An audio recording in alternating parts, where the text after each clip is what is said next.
I'm Octavio, I'm 27, and for as long as I can remember, I've been more of a parent than a brother. For half my life, raising my 5 younger siblings wasn't just a responsibility, it was my entire identity. While my mom chased love and new relationships, I was the one who kept the family afloat.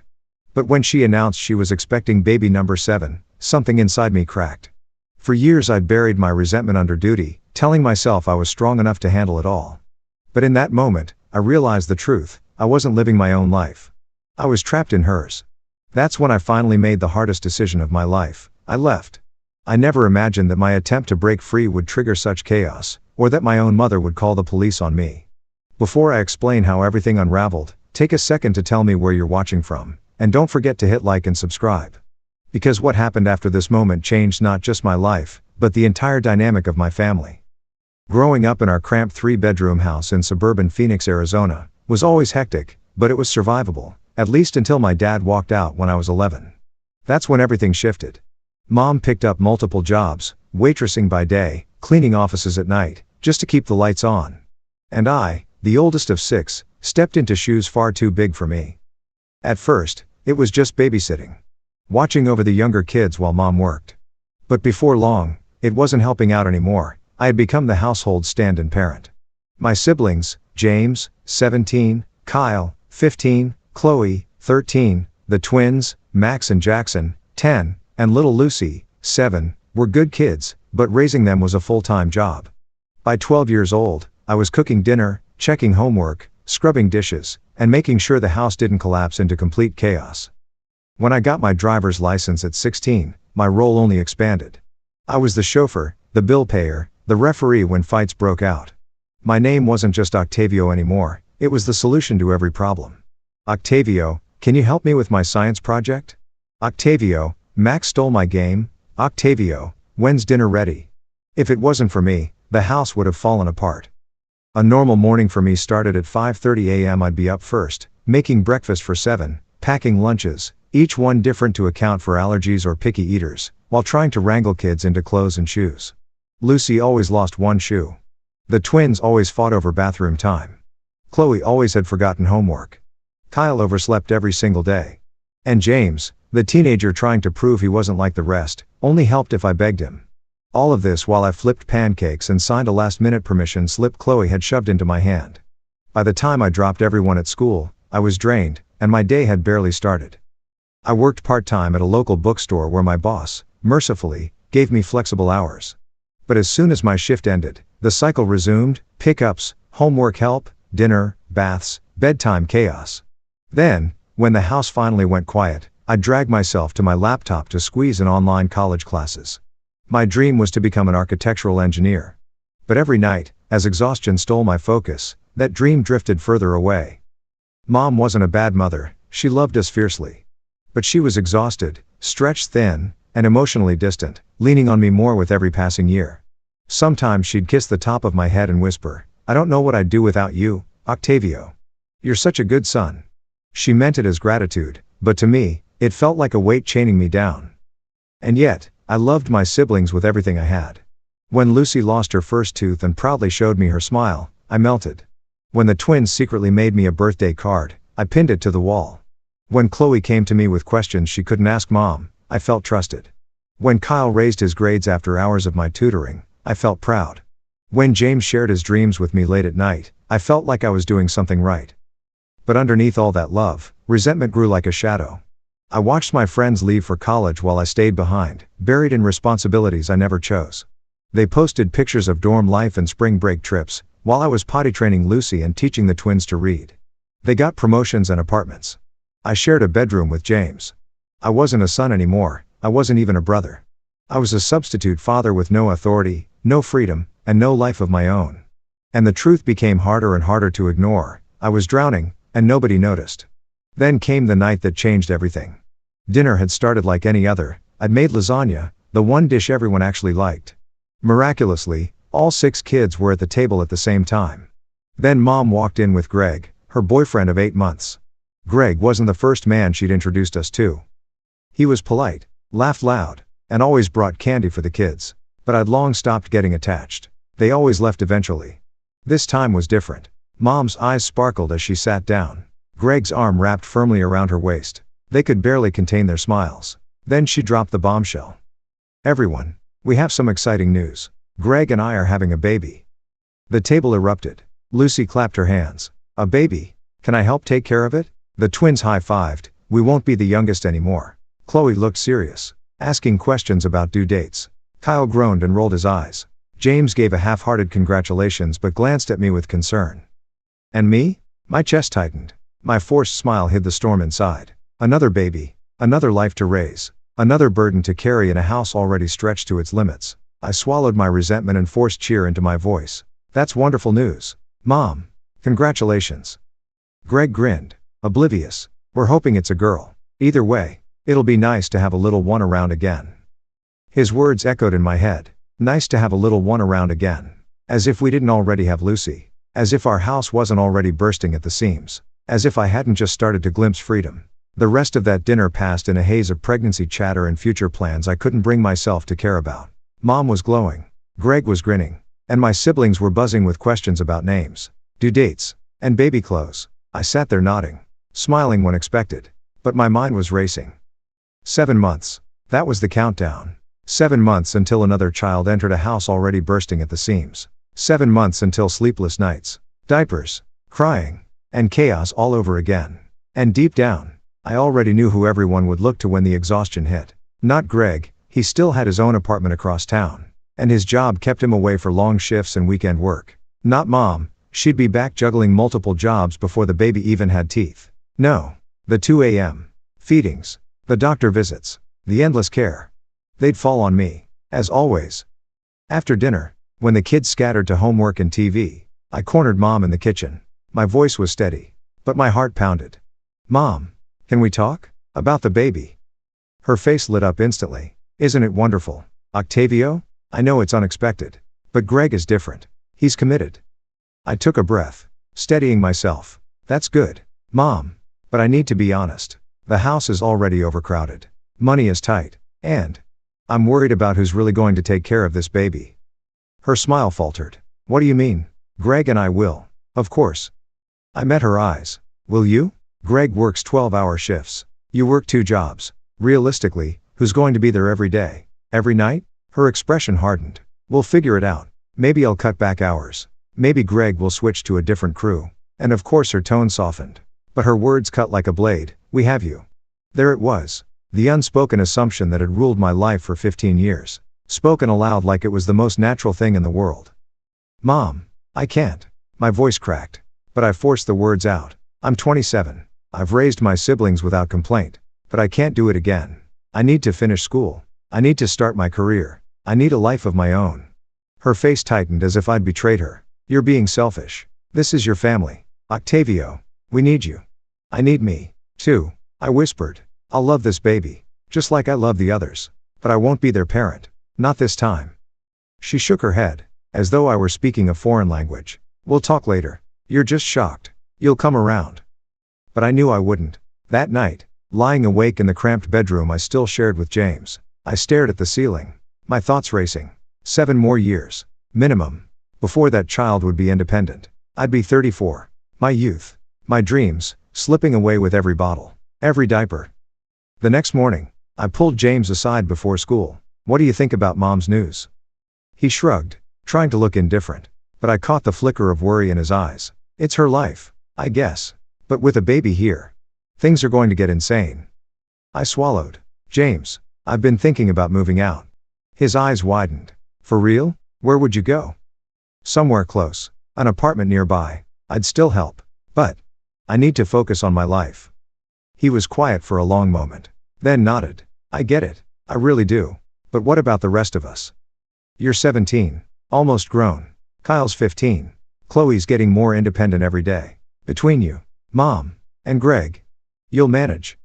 He frowned. Do you really think Mom can handle it? Or that Greg will stay once the baby's here?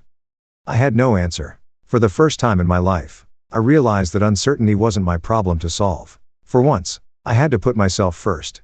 That day, I began looking at apartments. My savings were small but enough for a deposit. If I picked up more hours at work, I could afford a modest 1-bedroom close to the community college. Close enough to visit, far enough to breathe. Over the next 2 weeks, I moved like a ghost in my own house. Quiet, observing, planning. I found a place 3 miles away. Small, simple, but mine. My manager at the bookstore lit up when I asked for more hours. Octavio, I've wanted to offer you full-time with benefits for months. You're my most reliable worker. I just knew your family situation made it tough. With trembling hands, I signed the lease. A 1-month countdown began. A month to prepare everyone. To shift responsibilities. To teach James the basics of what had taken me years to master. I started small. Always check the fridge before shopping, I told him, showing him the running grocery list I kept on the door. Keep the bills organized in this folder. Track what's due each week. He looked overwhelmed. This is a lot. You won't have to carry it all, I assured him. But knowing how things run will help. Mom should be handling the finances. Anyway, I only stepped in because she was drowning. Meanwhile, I met with my academic advisor. She mapped out a full-time schedule that let me work mornings and attend classes afternoons and evenings. At this pace, she said with a smile, you'll have your associate's degree within a year. Then you can transfer to finish your bachelor's in architectural engineering. That night, I sat in my car outside the house, staring at the course catalog. For the first time in 15 years, I could picture it, me in classrooms, building models, sketching blueprints, my future, my life. But when I finally went inside, reality smacked me in the face. Lucy was crying over spilled juice on her homework. The twins were screaming over the game console. Qley was locked in the bathroom whispering on the phone. Kyle's music shook the walls. James was struggling to get dinner started. And Mom? She wasn't home yet. Greg would be by later. The house that night was a perfect storm of chaos. Music blaring from one room, arguments spilling from another, juice spilled across homework pages, and Lucy's small voice asking for help over the noise. For years, I'd been the automatic fixer of every disaster. But this time, I hesitated. I just watched James struggle to control the madness. Watched my siblings collide in their usual whirlwind of need. And for once, I let it unfold. Then James caught my eye. His look wasn't just a plea, it was exhaustion. A little help here. I sighed and stepped in. Muscle memory taking over. I turned down Kyle's music. I pulled the twins apart and bribed them with game time after dinner. I coaxed Lucy into salvaging her homework. I knocked gently on the bathroom door to remind Qley that dinner was ready. Slowly, like a conductor calming a storm, the house quieted. We ate spaghetti together. The kids bickering and laughing. Their noise filling the room like always. I loved them, fiercely. But sitting at that table, I also knew, I couldn't keep being their substitute parent forever. Mom walked in just as we finished, looking drained but happy. Sorry I'm late. Doctor's appointment for the baby. Everything okay? I asked. Perfect. Strong heartbeat. Greg's meeting me here in an hour. I swallowed hard. Mom, can we talk privately before he gets here? She looked surprised, but nodded. Sure, honey, let me just change first. 20 minutes later, we sat at the kitchen table. My palms were damp, my chest tight. Mom, I need to tell you something important. I found an apartment. I'm moving out next month. Her fork slipped from her hand, clattering against the plate. You're what? Moving out? I met her stare. I'm 27. Mom, it's time I lived my own life. Her face crumpled with disbelief. But what about the family? The kids? The baby? They'll be fine. James is almost grown. Kyle and Qley are finding independence. And you'll have Greg to help with the little ones and the baby. Her eyes hardened. You can't be serious. We need you here. Octavio, this family falls apart without you. I shook my head. That's not true. And even if it were, it's not fair to put that on me. I've been raising your children since I was 12. I've sacrificed my education, my career, my future. I love them. But I can't keep sacrificing myself. Her voice dropped, sharp and cutting. So you're abandoning your family, right when we need you most. I'm not abandoning anyone. I'll still be here. I'll visit. I'll help when I can. But I won't be the parent anymore. That's your role. Mom, not mine. Her face twisted with anger. How can you be so selfish? After everything I've done for you? The words hit me like a slap. My voice shook as it rose. Selfish? I've been a parent for 15 years, while I was still a child myself. How is wanting my own life selfish? Because family comes first. Always. Yes. But there's a difference between helping family and giving up your entire future. And I've given up enough. The tension boiled until I noticed something. Silence. The television was off. I turned, and there they were. All 5 of my siblings standing in the hallway, listening. Lucy's small shoulders shook as tears rolled down her cheeks. The twins looked scared. Qley bit her lip hard. Kyle's eyes burned with anger. And James? James just looked resigned, like he had been waiting for this moment all along. Lucy's voice was barely a whisper. You're really leaving? I dropped to my knees in front of her. I'm getting my own place, Lucy Goose. But I'll still see you all the time. Promise? Her lip trembled. I promise. Mom's voice cut through the moment like a blade. If you walk out that door, don't bother coming back. You're either with this family 100%. Or you're not part of it at all. The ultimatum hit me like a physical blow. You don't mean that, I said weakly. Her eyes didn't waver. I mean every word. I pushed back my chair, it scraped sharp against the floor. That's not how family works, Mom. And if that's truly how you feel, then maybe it's better I leave sooner. The kids' faces blurred in my vision as I walked away.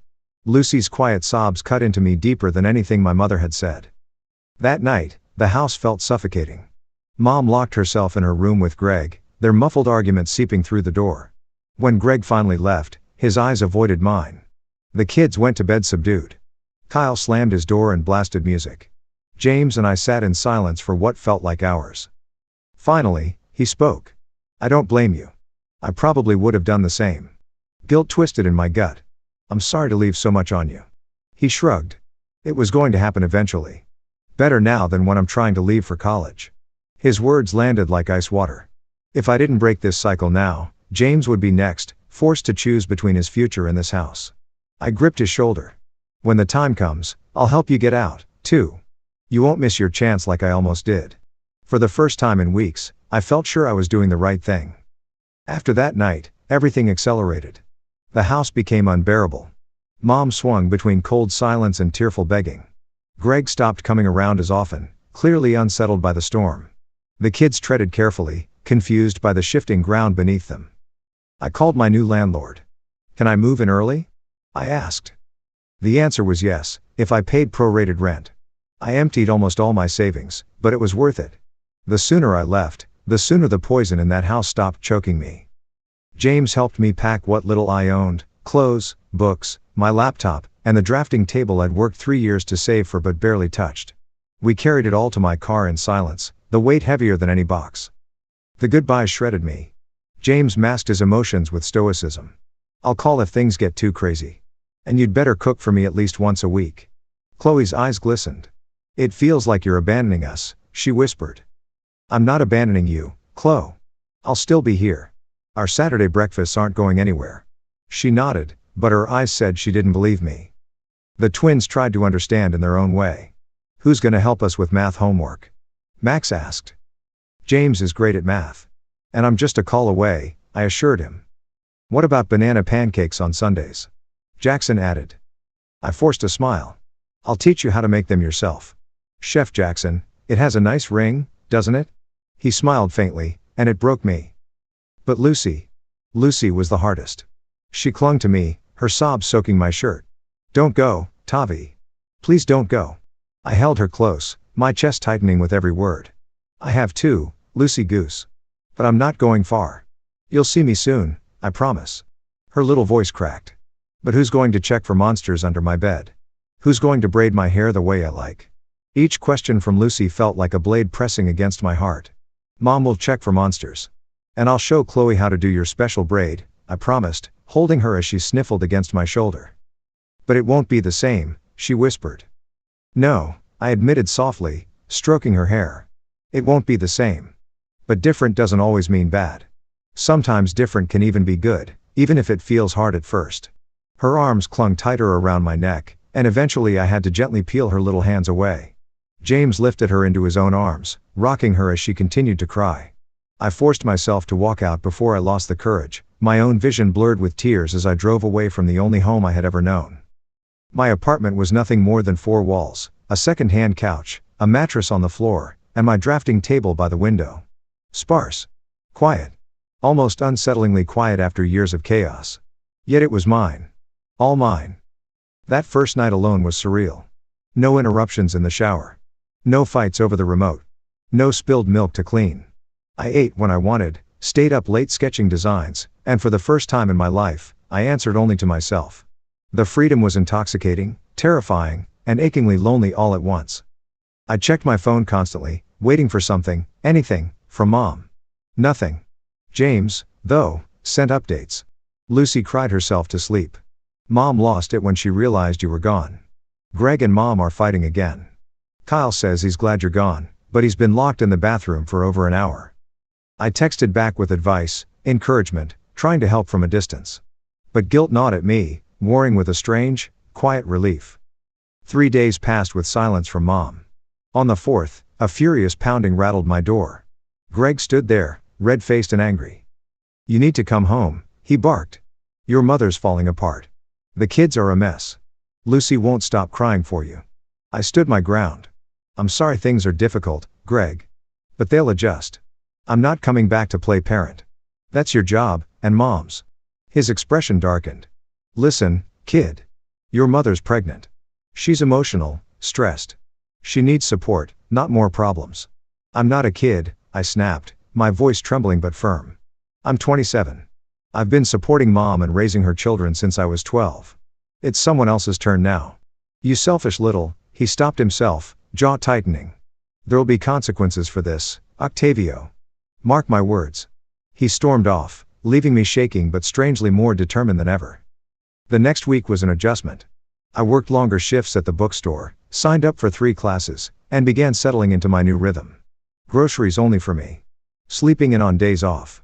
Evenings filled with uninterrupted design work. But the texts kept coming. James was exhausted but holding on. Qley helped with Lucy. The twins were acting out. Kyle was withdrawn. And Mom. Mom shifted from silence to accusations. "How could you abandon your family? Lucy cried for you again tonight. The twins failed their math test without your help. I raised you better than this." Every message was a dagger of guilt. And yet, each time I considered going back, I remembered the bliss of sitting at my drafting table with nothing pulling me away. For once in my life, I was putting myself first. And I wasn't going back. A week and a half later, another knock came. This time at 1:30 p.m. I opened the door to 2 uniformed police officers. "Octavio Ramirez?" the older one asked. "Yes," I said, pulse spiking. "Is something wrong? Did something happen to my family?" "No, sir," he said. "We're conducting a welfare check. May we come in?" Confused, I stepped aside. They looked around my tiny apartment, professional but curious. "What's this about?" I asked. "We received a call from AITA Ramirez, your mother," the officer explained. "She expressed concern about your mental state, and reported that you took money and items belonging to your siblings before leaving home." I froze. "That's completely false. I didn't take anything that wasn't mine. And I'm perfectly fine. I moved out because I'm 27 years old, it was time." The younger officer spoke gently. "Can you tell us a bit more?" Your mother seemed very distressed. I told them everything, the years of raising my siblings, the sacrifices, the exhaustion, and my decision to finally step away. "I love my family," I finished, voice trembling. "But I've already given up my education, my career, my 20s. I couldn't keep being the stand-in parent anymore." The officers exchanged a look. "And the items your mother mentioned?" one asked.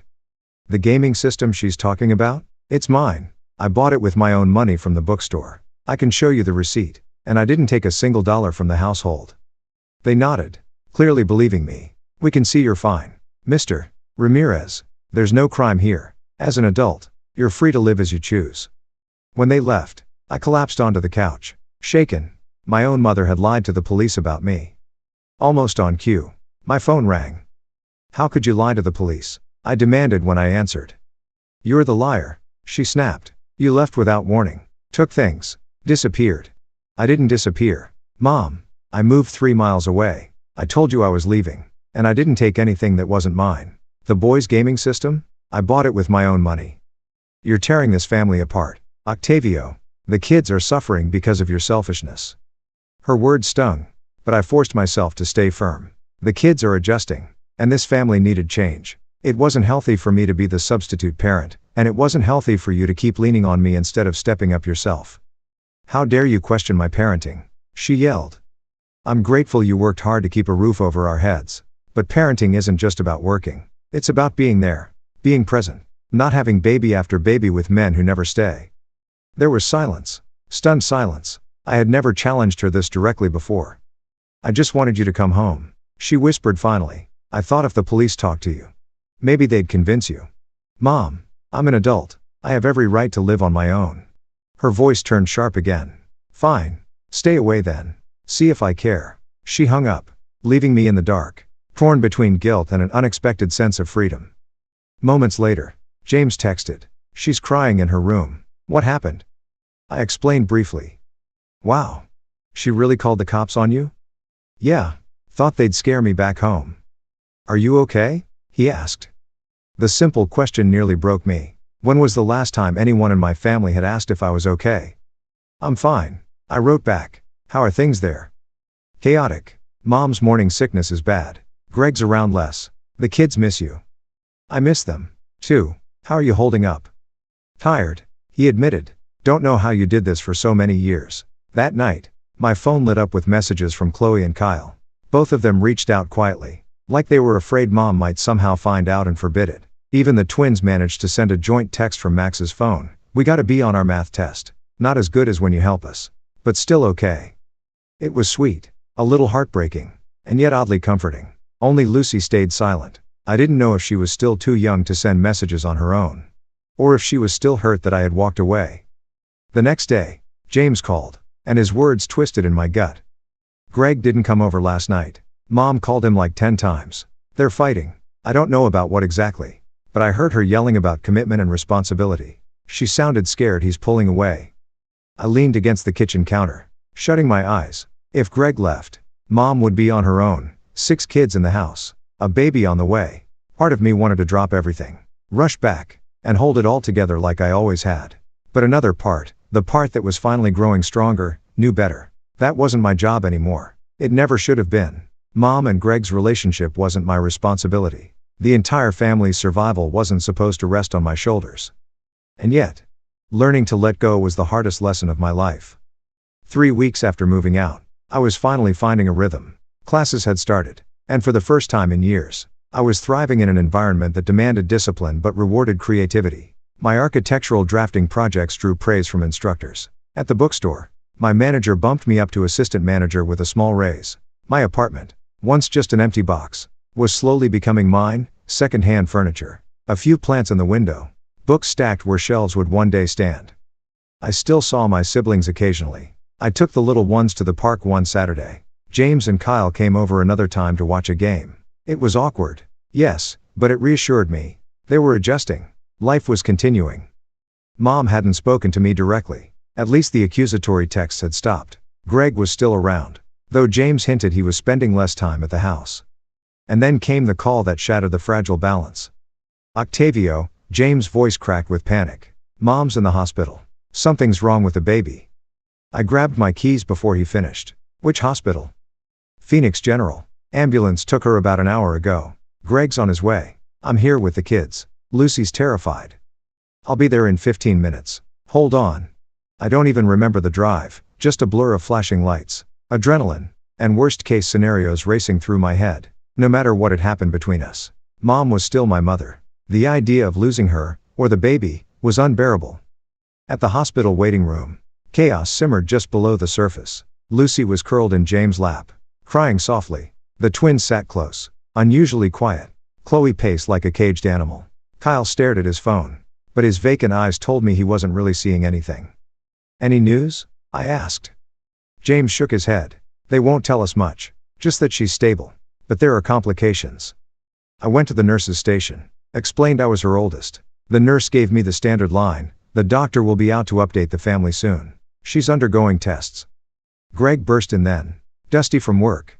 Panic etched on his face. What happened? Where is she? Is the baby okay? Before anyone could answer, a doctor in scrubs appeared. Family of Tina Ramirez? We all clustered around, even Lucy wiping her cheeks to listen. I'm Drive. Bennett. Your mother is stable. The baby is okay for now, but she's experiencing placental complications. She'll need complete bed rest for the remainder of her pregnancy, no lifting, no work, no stress. That means 4 months of strict restrictions. The weight of it landed hard. 4 months of her unable to care for the house, the kids, herself. 4 months of dependence. Can I see her? Greg asked. She's asking for you. The doctor replied. Then he turned to me. And for her son. Octavio. I blinked. Surprised. She asked for me? When I entered her room, she looked small, fragile in a way I'd never seen. Machines beeped softly at her bedside. One hand clutched Greg's. The other rested protectively on her belly. You came, she whispered when her eyes met mine. Of course, I said simply. You're my mom. Her voice was thin but steady as she described what happened: bleeding at work, the terrifying rush to the hospital. The doctor explained in more detail. The risks, the strict orders, bed rest, supervision, constant care. When he left, silence settled heavy in the room. I can't take time off work, Greg admitted, frustration and guilt written all over his face. I'm already drowning with this project. Mom's expression crumbled. Maybe my sister could fly in. Her sister lived halfway across the country. It wasn't realistic. And before I even thought it through, the words were out of my mouth. I'll move back, temporarily, just until you're stable again. Both of them stared at me. But your classes, your job, Mom started. I can balance it. I cut in. I'll keep my apartment as a study place. My boss is flexible. My classes allow online work. I can manage. Greg looked relieved but uncertain. Are you sure? I'm sure, I said firmly. But this time, there are conditions. Mom's brows furrowed. Conditions? Yes. This is temporary. When the baby is born and you've recovered, I go back to my life. Greg has to step up when he's not at work. James, Kyle, Qley, they all need to share age-appropriate responsibilities. And most importantly, you need to respect my independence when this is over. Her eyes welled with tears. For a long moment, she couldn't speak. Then, softly, I was so angry when you left. I thought you abandoned me. But now I see, I leaned on you far too much. I made you carry a weight no child should carry. You were right to leave. It was the closest thing to an apology I'd ever heard from her. The kids miss you, she whispered. I miss you. But I understand now. For the first time in years, I felt something lift, the crushing weight of her disappointment, her disapproval. We'll figure this out, I told her, and for once, I actually believed it.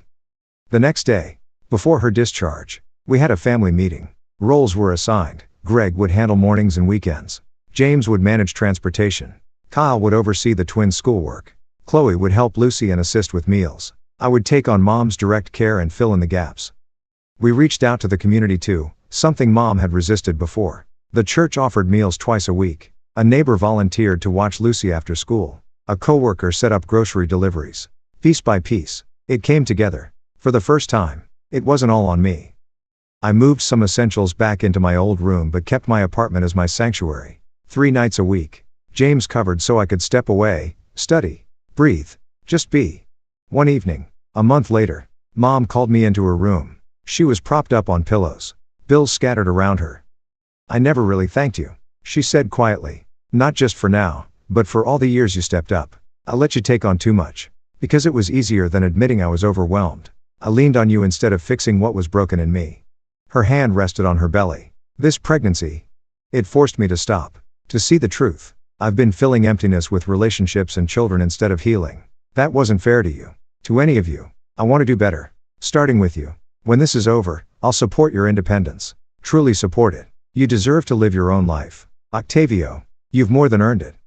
For the first time in what felt like forever, my mom and I finally had a real conversation. Honest, vulnerable, and raw. We spoke about her fear of being alone, my resentment and guilt, her exhaustion as a single mother, and the dreams I'd buried for years. There were tears on both sides. But instead of pushing us apart, it brought us closer. It was a turning point neither of us had dared hope for. Even while I helped around the house during her bed rest, I refused to fall back into my old patterns. I kept my boundaries firm. I scaled back my classes from 3 to 2. But I stayed enrolled. I worked weekends at the bookstore. I spent nights at my apartment, carving out space for myself. And something remarkable happened. The family adapted. James rose to the occasion. And for the first time, I looked at him not just as a younger brother, but as a young man growing into his own. Kyle's simmering anger began to cool as he discovered purpose in taking responsibility. Qley blossomed when she was trusted with meaningful roles. Even the twins and Lucy pitched in, sorting laundry, helping with chores, or keeping Mom company by reading to her. And Greg, to my surprise, didn't withdraw. He leaned in. He rearranged his work schedule, learned to cook, and even started taking the kids on weekend outings so Mom and I could breathe. One night, as we cleaned up after dinner, I admitted my doubts to him. Honestly, I wasn't sure you'd stick around. He looked at me, startled. Why wouldn't I? Because moms had a pattern. Men leaving when things got tough. Greg was quiet for a moment, then nodded. I know her history. And I'll admit, when she told me she was pregnant, I was scared. 7 kids is no small thing.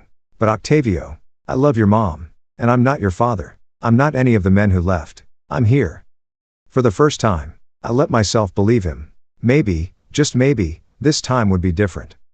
3 months later, my baby sister Sophia was born. Tiny but healthy, despite the months of complications. Standing in that hospital room, watching mom cradle her with Greg beaming at her side, I felt a tidal wave of emotions. Joy, because Sophia was beautiful, with mom's heart-shaped face and a crown of dark hair. Relief, because mom and baby had made it through. Pride, because our family had weathered the storm together. And wistfulness, because for the first time, I wasn't the one who would raise a sibling. I wouldn't be the one rocking her at midnight, teaching her first words, or patching scraped knees. I wasn't her surrogate parent. I was simply her brother, and that felt like both a loss and a liberation. Mom placed Sophia gently in my arms. Do you want to hold her? I stared down at her tiny face. Hey there, little one. I'm your big brother, Octavio. Mom smiled through tears. The best big brother anyone could ever ask for. Life slowly reshaped itself after Sophia's arrival. I moved back into my apartment full-time, visiting often but no longer living in 2 worlds. Mom returned to part-time work while Greg handled childcare. James became responsible for getting the kids to school. Kyle managed household chores. The younger ones each had age-appropriate roles. And surprisingly, they took pride in them. Mom also opened herself to community support, something she'd always resisted. She joined a single mothers group, enrolled the twins in an after-school program, and accepted help from her church. Greg moved in permanently, not just as a guest but as a partner. He showed patience with the chaos, kindness with the kids, and consistency that mom had never experienced before. 6 months after Sophia's birth, he proposed. They planned a modest wedding for spring. But to us, it felt like the beginning of a new chapter. Meanwhile, my own life finally began to bloom. I thrived in school and earned acceptance into the architecture program at Arizona State University with a scholarship. The bookstore promoted me to manage a new location, with flexible hours to support my studies. And for the first time, I dipped my toes into dating, not anything serious yet, but something that once felt impossible under the weight of my old responsibilities. It wasn't always smooth. Guilt still crept in when I missed a family dinner. Resentment surfaced when I thought of lost opportunities. Sometimes mom slipped into old patterns of leaning on me too much, and sometimes I slipped into the caretaker role too easily. But therapy became my lifeline. For the first time, I had a space to unpack 15 years of tangled emotions. My therapist reminded me that boundaries weren't selfish, they were healthy. That caring for myself didn't mean abandoning my family. In fact, it made me better at loving them.